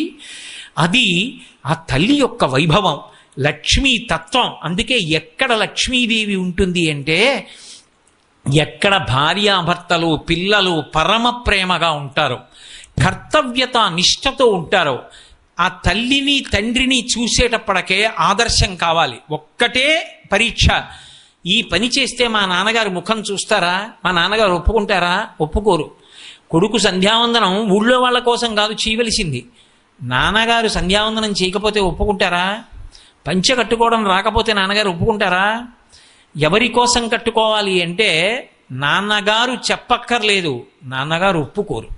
అది దేని చేత? నాన్నగారు అలా బ్రతుకుతారు కాబట్టి నాన్నగారు ఎలా బ్రతికారో నేను అలా బ్రతకాలి అంతే. నాన్నగారు ఎలా బ్రతకాలో అలా బ్రతకాలన్నది పిల్లలకు వచ్చేస్తుంది. అమ్మ ఎలా ఉందో అలా ఉండాలన్నది ఆడపిల్లకు వచ్చేస్తుంది.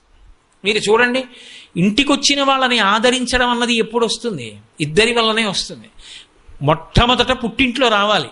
ఇంటికొచ్చిన వాళ్ళని ఆదరించడం అన్నది ఆడపిల్లని దగ్గర పెట్టుకుని తల్లి నేర్పుతుంది. అయోధ్యకాండలో సీతమ్మ చెప్తుంది, ఆఖరికి పాణిప్రదాన కాలేజ, పాణిప్రదానం జరిగేటప్పుడు కూడా మా అమ్మ నాకు అత్తవారింట్లో ఎలా ఉండాలో చెప్పిందమ్మా అంటుంది. ఇంటికి ఏ మహాత్ముడు వచ్చాడో ఆయనకి ప్రేమతో పెట్టిందే ఐశ్వర్యానికి కారణం అవుతుంది. కాబట్టి పుట్టింటిలో సంస్కారం పొందాలి, అత్తవారింటిలో అత్త కోడలు కలిసి అలా ప్రవర్తించాలి. లోకాలకన్నిటికీ కూడా ఆదర్శవంతంగా నిలబడే కుటుంబం ఏది అంటే ఆ లక్ష్మీనారాయణుల కుటుంబం. అందుకే మాకు తండ్రి ఎవరు అంటే శ్రీ మహావిష్ణువు, మా తల్లి ఎవరు అంటే శ్రీ మహాలక్ష్మి. వాళ్ళిద్దరూ ఎలా బ్రతుకుతున్నారో అలాగే కుటుంబాలన్నీ బ్రతుకుతాయి. ఆ తల్లిదండ్రుల పోలికే బిడ్డలందరికీ ఉంటుంది. అందుకే భారతదేశం ఒకరు ఇంటికొస్తే అన్నం పెట్టి ఆతిథ్యం ఇచ్చేటటువంటి ప్రదేశం అయింది. ప్రపంచానికంతటికీ కూడా పూజామందిరమైంది భారతదేశం. కర్మభూమి, యజ్ఞభూమి అయింది. వివాహ సంస్కారంలో భారతదేశం అంటే అన్ని దేశాలు 2 చేతులెత్తి నమస్కరిస్తాయి. ఒకసారి పురుషుడు స్త్రీ భార్యాభర్తలై నిలబడితే చావో రేవో ఇక ఆ జీవితానికి అంతే. అంత గొప్ప దేశం ఈ దేశం అని. అది ఎక్కడిది అంటే అలా బ్రతకడానికి మనకి ఆదర్శ పురుషులు ఎవరు అంటే మన తల్లిదండ్రులైన లక్ష్మీనారాయణులు. ఆ తల్లి యొక్క తత్వం అది. అటువంటి తల్లి తత్వాన్ని విని మురిసిపోవడం అంటే ఆవిడ్ని దృష్టిలో ఉంచుకుని ఆవిడ అనుగ్రహం పొందడానికి వీలైన రీతిలో ఆ భక్తితో ఆ ఆర్ద్రతతో మనం ప్రవర్తించిన నాడు ఆవిడ చేతులు పద్మాల్లో ఉంటాయి, ఆవిడ పాదములు పద్మాల్లో ఉంటాయి, ఆవిడ కూర్చునేది పద్మంలో కూర్చుంటుంది, ఆవిడ శరీరం నుంచి వచ్చేటటువంటి వాసన పద్మంలోంచి వచ్చేటటువంటి వాసన వస్తుంటుంది, పద్మగంధినీం. ఏమిటిదంతా? ఎందుకు ఆవిడికి పద్మానికి అంత సంబంధం చెప్పడం? మీరు బాహ్యంలో ఒక్కసారి ఆలోచన చెయ్యండి. అసలు పద్మంలో కూర్చోవడం అనేటటువంటిది ఎవరికైనా సంభవం అవుతుందా? అసలు పద్మంలో కూర్చోవాలి అంటే అది చిన్న పద్మం అయి ఉండాలి. అసలు అందులో కూర్చోవడం, ఆ పద్మం నలిగిపోకుండా ఉండడం బాహ్యంలో సంభవం అవుతుందా? మరి సనాతన ధర్మంలో దేవతలకి సంబంధించిన విషయాల్ని ప్రస్తుతి చేసేటప్పుడు ఇటువంటి రహస్యార్థములతో కూడుకున్న విశేషణాల్ని వాడుతూ ఉంటారు. ఆ పద్మం ఆంతరమునందు శ్రీవిద్యా రహస్యం. ఎందుచేత అంటే ఊర్ధ్వముఖ చలనం చెయ్యాలి అనుకునేటటువంటి వ్యక్తి పద్మములను దాటవలసి ఉంటుంది. మూలాధార చక్రం దగ్గర నుంచి సహస్రారం వరకు ఉండేటటువంటి చక్రములనన్నిటినీ కూడా పద్మాలుగా వర్ణన చేస్తారు. ఈ అన్ని పద్మలలోనూ అమ్మవారే ఉంటుంది. చిట్ట చివరికి సహస్రదళ పద్మస్థ సర్వవర్ణోపశోభిత అని సహస్రారము అనబడేటటువంటి పద్మమునందు కూడా ఆవిడే ఉంటుంది. అందుకే మనిషికి ఉండేటటువంటి రంధ్రములు నిజానికి 11 రంధ్రములు ఉంటాయి. ఇందులో 2 కళ్ళు, 2 ముక్కులు 4, 5 నోరు, అలాగే 2 చెవులు 7, 8 మలద్వారము, 9 మూత్రద్వారము. ఈ 9 కాకుండా 2 రంధ్రాలు ఉంటాయి. ఒక రంధ్రం తల్లి కడుపులోంచి బయటికి రాగానే మూసుకుంటుంది. అది నాభీరంధ్రం అంటారు. నాభి గొట్టం ద్వారా అమ్మ కడుపులో పిండం పడుకున్నన్నాళ్ళు అమ్మ తిన్నటువంటి ఆహారంలో ఉన్నటువంటి సారవంతమైనటువంటి భాగాన్ని పిండం గ్రహిస్తూ ఉంటుంది. బయటికి వచ్చిన తరువాత నాభీబంధం కోసేస్తారు. నాభీబంధం తెగిపోయినా హృదయ సంబంధం మిగిలిపోతుంది. నేను ఈమె కొడుకుని అన్న భావన, వీడు నా కొడుకు అనేటటువంటి మాతృభావన స్థిరమై నిలబడిపోతాయి. అందుకని 10వ రంధ్రమైనటువంటి నాభీరంధ్రం అమ్మ కడుపులోంచి బయటికి వచ్చినప్పుడు మూసుకుంటుంది. 11వ రంధ్రం మహాభినిష్క్రమణంలో తెరుచుకోవాలి. దాన్ని బ్రహ్మరంధ్రం అంటారు. బ్రహ్మరంధ్రం జోలికి వెళ్ళడం కానీ, బ్రహ్మరంధ్రాన్ని ముట్టుకోవడం కానీ, బ్రహ్మరంధ్రాన్ని తట్టడం కానీ బయట నుంచి చెయ్యరు. దువ్వెన ఇక ముందుకు కదలక ఆగిపోవాలో ఆ ప్రాంతాన్ని బ్రహ్మరంధ్రం అని పిలుస్తారు. అది ఇప్పుడు తెరుచుకోవాలి అంటే పద్మముల గుండా యోగ మార్గంలో జీవుడు పైకి చిట్ట చివరి ఊపిరి యందు దీన్ని భేదించుకుని పైకి జ్యోతిస్వరూపంగా వెళ్ళిపోతాడు. అలా వెళ్ళిపోయాడు అంటే పైరంధ్రం తెరుచుకుని వెళ్ళిపోతే ఇక మళ్ళీ శరీరంలోకి రాడు అని గుర్తు యోగశాస్త్రంలో. అది చిట్ట చివరి నిష్క్రమణం. అందుకే స్వామి వివేకానందుడు వంటి మహాత్ములు, భగవాన్ రమణులు, డొక్కా సీతమ్మ గారు, ఇటువంటి వాళ్ళ మహాభినిష్క్రమణం అంతా బ్రహ్మరంధ్రం చిట్లిపోయి జ్యోతిస్వరూపంగా వెళ్ళిపోయారు వాళ్ళు. అలా వెళ్ళిపోయారు అంటే ఇక మళ్ళీ శరీరంలోకి రారు. ఒకసారి శరీరంలోకి వచ్చారు కాబట్టి అదే చిట్ట చివరి మృత్యువు. ఇక మళ్ళీ శరీరంలోకి వచ్చే అవకాశం ఉండదు. ఆ యోగ సంబంధమైనటువంటి రహస్యములను తెలుసుకొని అనుష్ఠానంలో ఆ కుండలినీ శక్తిని కదిపి ఒక్కొక్క పద్మంలోంచి దాటి సహస్రార పద్మంలోకి వెళ్ళి సహస్రార పద్మంలో పరమానందాన్ని అనుభవించి బ్రహ్మరంధ్రాన్ని భేదించి యోగి పైకి వెళ్ళిపోయేటటువంటి స్థితి ఏది ఉంటుందో అది కతిచన చిదానందలహరి అంటారు శంకరాచార్యులు వారు. ఎవరో కోట్ల మందిలో ఎవరో ఒక్కడమ్మాది అనుభవించగలిగిన వాడు అంటారు. అందుకే అన్ని జన్మలలోకి ఉత్కృష్టమైనటువంటి జన్మైనటువంటి మనుష్య జన్మలో యోగశాస్త్ర సంబంధమైనటువంటి సాధన చేసి పద్మాసనమునందు కూర్చుని ఉండేటటువంటి ఆ తల్లి యొక్క అనుగ్రహము చేత పద్మముల వంటి చక్రములను దాటుతూ వెళ్ళి సహస్రార కమలంలోంచి చిట్ట చివర బ్రహ్మరంధ్రాన్ని భేదించి వెళ్ళగలిగినటువంటి స్థితి యోగికి కలుగుతుంది అంటే అది నిజమైనటువంటి లక్ష్మి. అది ఇంకా పరమోత్కృష్ట స్థితి మోక్షలక్ష్మి, ఇక మళ్ళీ రాడిక, ఇక అది అక్కడతో విడుదల పొందాడు జీవుడు. ఆ స్థితిని ఇవ్వగలిగినటువంటి తల్లి ఎవరో ఆమె పద్మమునందుంటుంది. అంతేకాదు, పద్మము వికసనమునకు గుర్తు. పద్మం బురదలో పుడుతుంది, పుట్టి మొగ్గ క్రమక్రమంగా సూర్యకిరణములకు విచ్చుకుంటుంది. మీరు ఇంక ఏది తీసుకొచ్చి దాని దగ్గర పెట్టండి, అది విచ్చుకోదు. విచ్చుకోనటువంటి పద్మం ఒక్క సూర్యకిరణ స్పర్శకి విచ్చుకుంటుంది. ఆ విచ్చుకునేటటువంటి ప్రక్రియని వికసనము అంటారు. లక్ష్మీదేవికే కాదు పద్మంతో సంబంధం. మీరు జాగ్రత్తగా ఆలోచిస్తే శ్రీ మహావిష్ణువుకి కూడా పద్మంతో సంబంధం. అందుకే అరినలిన గదా శంఖపాణిర్ముకుంద అని ఆయన చేతిలో పద్మం పట్టుకుంటాడు, విఘ్నేశ్వరుడు పద్మం పట్టుకుంటాడు, అందరూ పద్మం పట్టుకుంటారు. పద్మ సంబంధం ఉంటుంది. విశేషించి లక్ష్మీదేవికి మరీ ఎక్కువ ఉంటుంది. ఏమిటి ఆ పద్మ సంబంధం అంటే, పద్మమునకు 5 లక్షణములు ఉంటాయి. ఇది కొంచెం జాగ్రత్తగా పట్టుకోవలసినటువంటి గంభీరమైన విషయం. శబ్ద, స్పర్శ, రస, రూప, గంధ తన్మాత్రలు అంటారు వీటిని. ఈ 5 దేని యందు ఉంటాయి అంటే పద్మమునందు ఉంటాయి. స్పర్శ, ఎప్పుడైనా ఏదైనా చాలా మృదువుగా ఉంటుంది అంటే ముట్టుకోవాలనిపించేది ఏది అంటే పువ్వు. అలా వెళ్ళిపోతుంటే రంగురంగుల పువ్వులు కనపడ్డాయి అనుకోండి, ఓ పువ్వుని ఇలా చేత్తో పట్టుకోవాలి అంటే, స్పృశించాలి అంటే ఉత్సాహంగా ఉంటుంది. దాని యందు అంతటి కోమలత్వం ఉంటుంది, అంత అందమైన అమరిక ఉంటుంది.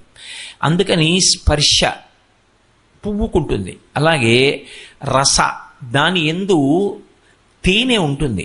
ఏ పువ్వు అయినా సరే ఆ పువ్వులో తేనె నిబిడీకృతమై ఉంటుంది. ఈశ్వరుడు అంత అందంగా ఏర్పాటు చేస్తాడు. బురదలో పుట్టినటువంటి తామర పువ్వులో తేనె ఉన్నా ఆ బురదలోనే ఉన్నటువంటి చాపకి, కప్పకి, పీతకి, నత్తకి ఎప్పటికీ తామర పువ్వులో ఉన్న తేనె అర్థం కాదు. ఆ తేనె ఎవరికి అర్థం అవుతుంది అంటే పక్కన అరణ్యంలో విహరించేటటువంటి తుమ్మెదకొక్కదానికే అర్థం అవుతుంది. ఆ తుమ్మెద ఎగిరి వచ్చి ఈ పద్మం మీద వ్రాలి ఆ పద్మంలో ఉండేటటువంటి మకరందాన్ని త్రాగుతుంది. ఈ పద్మంలో రస అంటే రుచి, తేనె ఉంటుంది. అందుకని స్పర్శ, రస, రూప, అద్భుతమైనటువంటి రూపానికి ప్రతీక ఏది అంటే పువ్వే. మిగిలినటువంటివి లోకంలో అందరికీ నచ్చచ్చు, నచ్చకపోవచ్చు. కానీ పువ్వు నచ్చలేదు అన్నవాడు లోకంలో ఉండడు. ఏదో తెల్లటి పువ్వు నాకు నచ్చదండి అన్నవాడు ఉంటాడేమో, కానీ అసలు పువ్వే నచ్చదండి అన్నవాడు ఉండడు. రూపము అంటే పసిపిల్లల దగ్గర నుంచి పెద్దవాళ్ల వందకు అందరినీ ఆకర్షించగలిగినటువంటి కంటికి అత్యంత ఉత్ప్రేరకమైనటువంటి రూపాన్ని పొంది ఉండేది ఏది అంటే పుష్పం, పద్మం. కాబట్టి దాని యందు స్పర్శ, రస, రూప, గంధ, పువ్వు యందు గొప్ప సువాసన ఉంటుంది. అందున విశేషించి పద్మమునందు ఆ సౌరభం చాలా ఎక్కువగా ఉంటుంది. అది కూడా ఏదో పెద్ద గుబాళించేసినటువంటి సువాసన కాదు, చాలా మందంగా. మీరు ఇలా ముఖాన్ని దగ్గరగా పెట్టి వాసన చూస్తే అది తెలుస్తుంది. శబ్దము, పువ్వుకి శబ్దం ఉంటుంది. పువ్వుకి శబ్దం ఎక్కడుంటుందండి? ఎక్కడైనా ఏదో స్పర్శ అన్నారు, ఒప్పుకుంటాం. రసము, అందులో తేనె ఉందన్నారు, ఒప్పుకుంటాం. రూపము, ఒప్పుకుంటాం. గంధము, వాసన, ఒప్పుకుంటాం. పువ్వులకి శబ్దాలు ఉన్నాయా? పువ్వులు శబ్దం చేయడం మీరు ఎక్కడైనా చూశారా? పువ్వులకి శబ్దాలు ఉండవు. మరి పువ్వులకి శబ్దం ఉంటే తప్ప పద్మము పూర్ణత్వాన్ని పొందదు. మరి పువ్వుకి శబ్దం ఎక్కడిది? తుమ్మెదల యొక్క ఝంకారములన్నీ దేని కొరకు చేస్తాయి? పువ్వు కోసం చేస్తాయి. ఆ ఝంకారం అంతా ఎంతసేపు చేస్తాయంటే పద్మం దగ్గరికి వెళ్లే పర్యంతమే చేస్తాయి. భృంగావళీ చమకరంద రసాను విద్ద జంగారగీత నినదై సహసైవనాయ అంటాం సుప్రభాతంలో. ఆ ఝంకారం చేస్తూ వస్తాయి. ఎప్పుడు ఆపేస్తాయి ఝంకారం? అందులో ఉండేటటువంటి మకరందాన్ని తాగేటప్పుడు ఆ పద్మం మీద కూర్చుని వాలి ఆ ఝంకారం ఆపేస్తాయి. తుమ్మెదల ఝంకారములన్నీ పుష్పముల కొరకు తప్ప వేరొక ప్రయోజనము కొరకు కాదు. కాబట్టి తుమ్మెదల ఝంకారములు పుష్పములకే చెందుతాయి. కాబట్టి పువ్వులకు శబ్దం ఉన్నది. ఇప్పుడు శబ్దము, స్పర్శ, రస, రూప, గంధ ఈ 5 పద్మమును ఆశ్రయించి ఉంటాయి. ఇప్పుడు పద్మమును ఆశ్రయించి 5 ఉన్నాయి. పద్మమునందు ఎవరున్నారు? లక్ష్మీదేవి ఉంది. మీరు ఒక్క విషయాన్ని జాగ్రత్తగా గమనించండి. ఏ ప్రాణి పేరు మీరు చెప్పండి, ఆ ప్రాణి యొక్క సుఖము కానీ ఆ ప్రాణి యొక్క దుఃఖము కానీ దేని చేత ఉన్నాయంటే ఈ ఐదిటి చేతనే ఉన్నాయి. ఈ ఐదు లేవనుకోండి, సుఖము అన్న మాట కానీ దుఃఖము అన్న మాట కానీ లేవు. సుఖము అన్న మాట లేకపోతే లక్ష్మి అన్న మాట లేదు, దుఃఖము అన్న మాట లేకపోతే అలక్ష్మి అన్న మాట లేదు. ఇప్పుడు లక్ష్మి అన్న మాటకు అర్థం ఏమిటంటే, ఏమంటే నాకు మంచి భోజనం కావాలి అంటే రసేంద్రియం పనిచేస్తే కదా భోజనం యొక్క రుచిని తెలుసుకునేది. మీరు ఒక్కసారి ఆలోచించండి, ఈ ఐదు తెలియబడడం కోసమని, అనుభవింపబడడం కోసమని అమ్మవారు 5 జ్ఞానేంద్రియములను ప్రతి శరీరమునందు ఉంచుతుంది. కన్ను, చెవి, ముక్కు, నాలుక, చర్మము. కంటితో చూస్తాం, చెవితో వింటాం, నాలుకతో రుచి చూస్తాం, ముక్కుతో వాసన చూస్తాం, చర్మంతో స్పర్శ చెప్తాం. ఇప్పుడు ఈ ఐదింటిని ఈశ్వరుడు తీసేసి 5 జ్ఞానేంద్రియములను మాత్రమే ఉంచాడు అనుకోండి. కన్ను ఉంది, చూడదు. చెవి ఉంది, వినదు. ముక్కు ఉంది, వాసన చెప్పదు. నాలుక ఉంది, రుచి చెప్పదు. చర్మం ఉన్నది, స్పర్శ చెప్పదు. మీరు ఒక్కసారి ఆలోచించండి, ఇక సుఖము దుఃఖము ఈ రెండు ఉంటాయా? ఇక లేవు. మీరు తొందరపడకండి, తర్వాత ఆలోచించండి. ఈ 5 ఉపసంహారం చేసేస్తే చాలు, ఇక లోకమునకు ఎవ్వరికీ కూడా సుఖము దుఃఖము అన్న మాట ఉండనే ఉండదు. జలపాతం చూడలేడు, పర్వతం చూడలేడు, ఎదురుగుండా పెద్ద నాగుపాం వచ్చి నిలబడినా తెలియదు, బ్రహ్మరాక్షసుడు వచ్చి నిలబడినా తెలియదు. కాబట్టి కన్ను ఉంది, చూసేది లేదు. కాబట్టి సుఖాలు లేవు, దుఃఖాలు లేవు, కంటికి సంబంధించినవన్నీ ఆగిపోయి. కొడుకొచ్చి మాట్లాడుతుంటే వినపడదు, ఏమీ వినలేడు, ఏమీ తెలుసుకోలేడు. ఇప్పుడు కర్ణ సంబంధమైనటువంటి సుఖములన్నీ ఆగిపోయి, ఎవడో నింద చేశాడు, వినపడదు, దుఃఖం లేదు. సుఖము లేదు, దుఃఖము లేదు.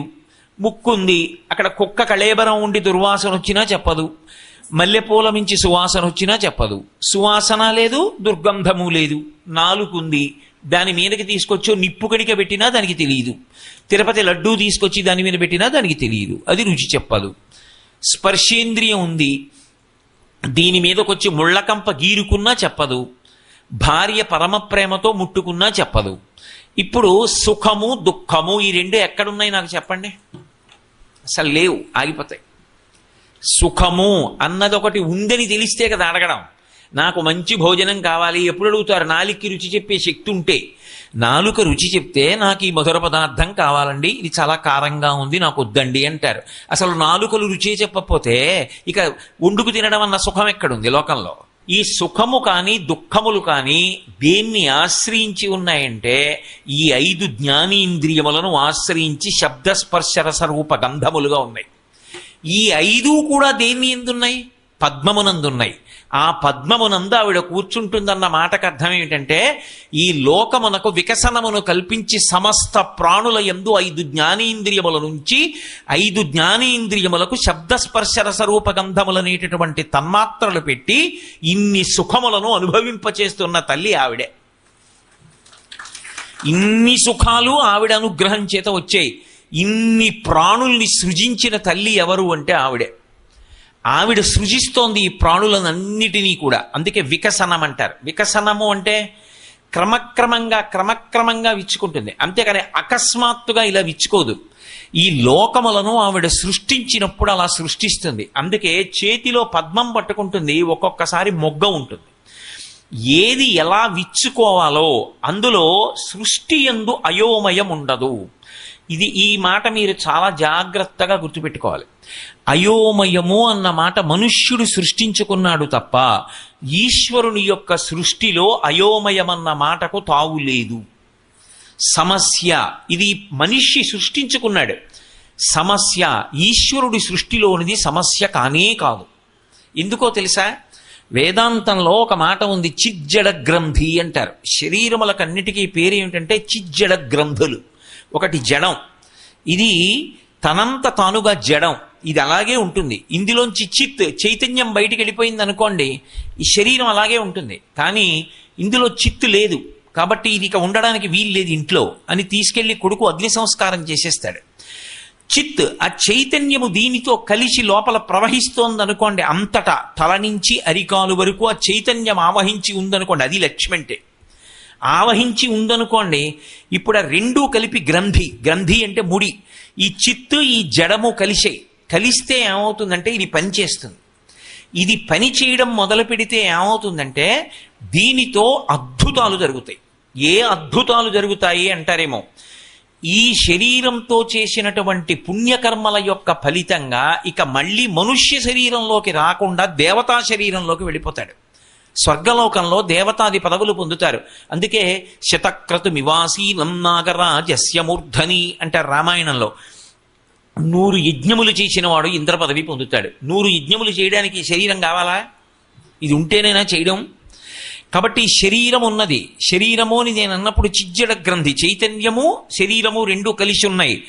దేవతా పదవులలోకి వెళ్ళగలడు.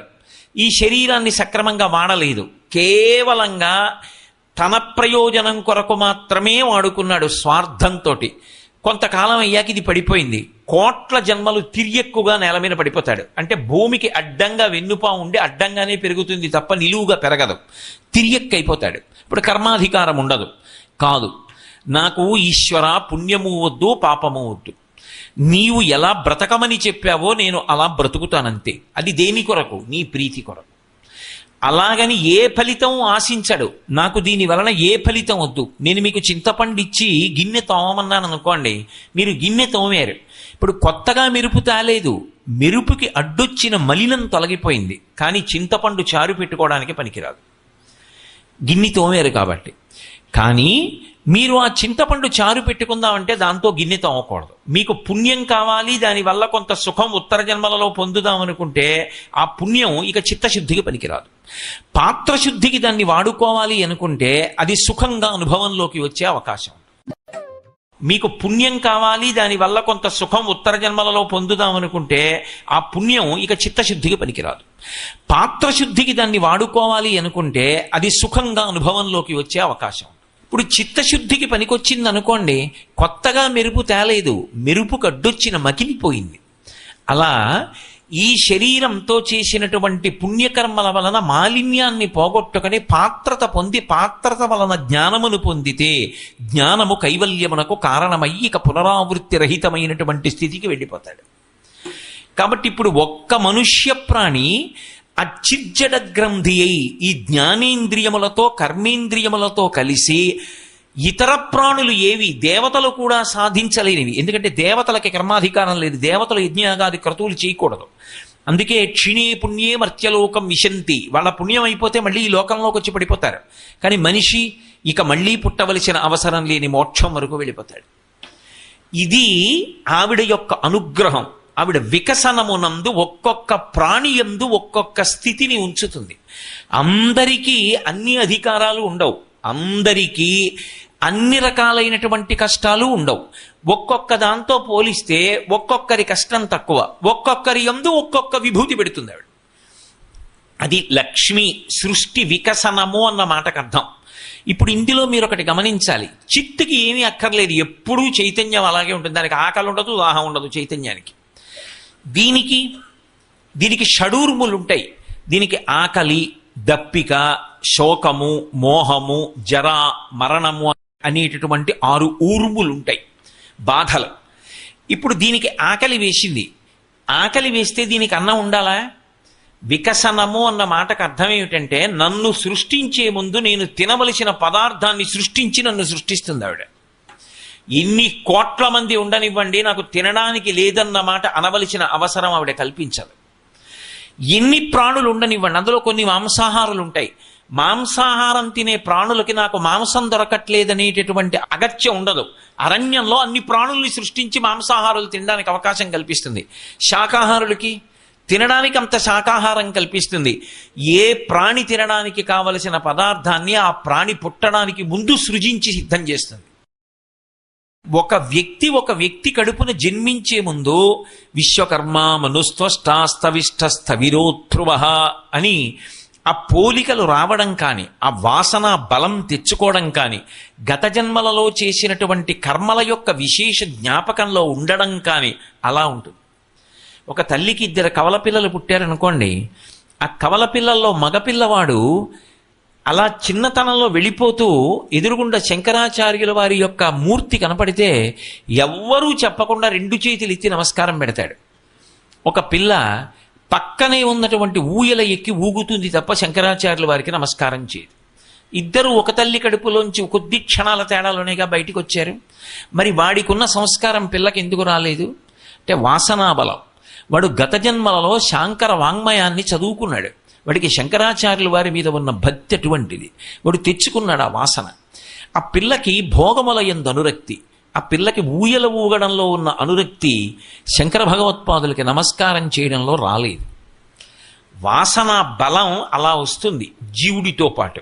ఎవరు లెక్క కట్టాలి ఇవన్నీ అంటే వ్యాసుల వారు దేవీ భాగవతం చేస్తూ అంటారు, కాలోహి బలవాన్ కర్త సతతం సుఖదుఃఖయో నరాణం పరతంత్రాణం పుణ్యపాపానుయోగత అంటాడు. అది వికసనం అంటే. జీవుడు గత జన్మలలో చేసినటువంటి పాపపుణ్యాల్ని, అనురక్తుల్ని, వాసనా బలాన్ని దృష్టిలో పెట్టుకుని ఆ తల్లి ఈ జన్మలో వాడికి దేని యందు ఆభిముఖ్యం కలగాలో నిర్ణయం చేసి పంపిస్తుంది. ఇంత అద్భుతమైనటువంటి సృష్టి చేస్తుంది ఆవిడ. ఒక ప్రాణికి ఒక గాలి కావాలి, గాలి సిద్ధం చేస్తుంది. ఒక ప్రాణి నిద్రపోవాలి, ఆ నిద్రాకాలిక సుఖాన్నిచ్చి బడలిక తీరే ఏర్పాటు చేస్తుంది. సృష్టి యందు వికసనం అనేటటువంటిది ప్రధాన లక్షణమై ఉంటుంది. అన్ని ప్రాణుల సుఖములు దేని మీద ఆధారపడతాయంటే ఈ 5 జ్ఞానేంద్రియముల మీదే ఆధారపడతాయి. అన్ని ప్రాణులకు జ్ఞానేంద్రియాలు ఇస్తుంది, కానీ అన్ని ప్రాణులు అనుభవించేటటువంటి సుఖములు మాత్రం ఒకే స్థాయిలో ఉండవు. ఒక్కొక్క దాని సుఖం ఒక్కొక్క స్థాయిలో ఉంటాయి. ఒక్కొక్క దాని యందు పెట్టిన విభూతిని వేరొక దాని యందు పెట్టరు. అది ఆవిడ గొప్పతనం. అది లక్ష్మి అంటారు. అందుకే పాలు లక్ష్మి. ఏమిటి పాలు లక్ష్మి ఎలా అవుతాయి అంటే, వాచవి అయిన గడ్డి తిని వాహినులందు జలంబు తాగగా అంటారు భాగవతంలో. ఆవు ఎక్కడో గట్టున మొలిచినటువంటి పచ్చి గడ్డి తింటుంది. ఎవ్వరికీ అక్కరలేని నీరు మురుగుడు గుంటలో అలా ప్రవహించి వెళ్ళిపోతుంటే నీళ్లు తాగుతుంది. ఎవ్వరికీ అక్కర్లేనటువంటి వాడిన నీరు వెళ్ళిపోతున్నటువంటి కాలవలోని నీరు తాగి పచ్చిగడ్డి తిన్నటువంటి ఆవు గబగబా తిని గడ్డి ముద్ద వెనక్కి తెచ్చుకొని బాగా నవిలి జీర్ణం చేసుకుని సమీకృత ఆహారమైనటువంటి పాలనిస్తోంది. పసిపిల్లవాడు తల్లిపాలు చాలనివాడా పాలు తాగుతున్నాడు. అది పశు శరీరంలోంచి వచ్చినా సరే సన్యాసి కూడా ఆవు పాలు తాగి సత్వగుణాన్ని పొందుతున్నాడు. ఆ ఆవు పాలు పెట్టుకెళ్ళి పరమశివలింగం మీద అభిషేకం చేస్తే ఉత్తమ లోకాలు పొందుతున్నాడు. ఒక ఆవు శరీరంలోంచి ఇంత గొప్ప పాలు వచ్చాయి. ఈ పాలకి ఇన్ని శక్తులు ఎలా వచ్చాయి అంటే పాలయందు లక్ష్మి ఉన్నది. అంటే దాని అర్థం ఆ పాలంత తెల్లగా ఉండాలని, పాలలో అంత సమీకృత ఆహారం కావాలని, ఆ పాల వలన ఇన్ని ప్రయోజనాలు నెరవేరాలని దాని యందు ఆ శక్తిని నిక్షేపిస్తే